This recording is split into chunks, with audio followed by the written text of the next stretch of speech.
Welcome to the Big Three for Fantasy Alarm TV. I'm your host, Ray Flowers.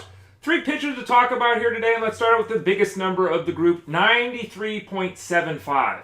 That's the conversion rate in save attempts this season for Mark Melancon of the Pirates. He's converted 15 of 16 chances for the club. Now, I know there's all kinds of concerns about the velocity loss, and it is down 3 miles an hour, and that is a big-time concern. It's also led to a strikeout rate that's below 5 batters per 9 innings when his career mark is above 8.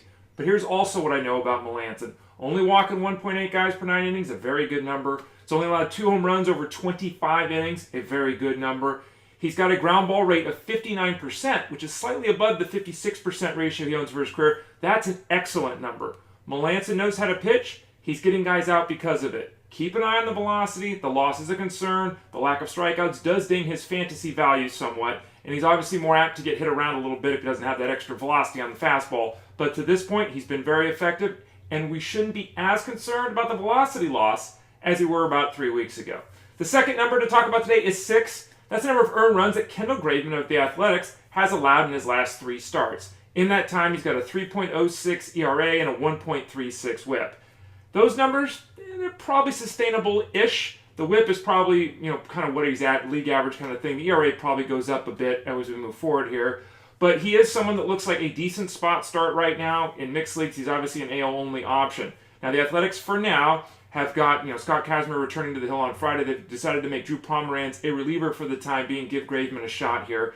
But Graveman is under 6 strikeouts per 9 innings. A little bit of a concern there. He's not a big strikeout guy.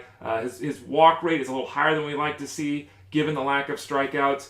He's teetering on the edge of mixed league value. Probably safe to not worry about missing on him. Probably safe to not have to think you got to go all in on the waiver wire if he's available. He's still an AL-only option at this point, though one that is trending in the right direction. And the final number of the Big Three is 9.0. That's the swinging strike rate this season for R.A. Dickey. Now, his career mark is 9.2, so we don't see a lot of change there, but we've seen a guy who the last 3 years has averaged 7.1 strikeouts per 9 innings, had that mark down in the mid-5s. Yeah, that's not good. The walk rate for Dickey is about the same as always. That's nothing to be troubled about. Ground ball to fly ball ratio, about the same as always. So what's been the issue? Well, obviously the lack of strikeouts, and that's something to monitor moving forward. Really needs those to maintain his fantasy value as well as to be effective on the hill. And the secondary issue is the home run. When you throw a knuckleball and you leave it up in the zone, it gets hammered. That's just the way it is. And so he's left too many balls up and he's been hit hard. His 1.54 home run per 9 mark is well above his 1.1 career ratio. You got to think that comes down a little bit. Last 3 seasons, his home run to fly ball ratio has been 11%. This year, it's 15.6.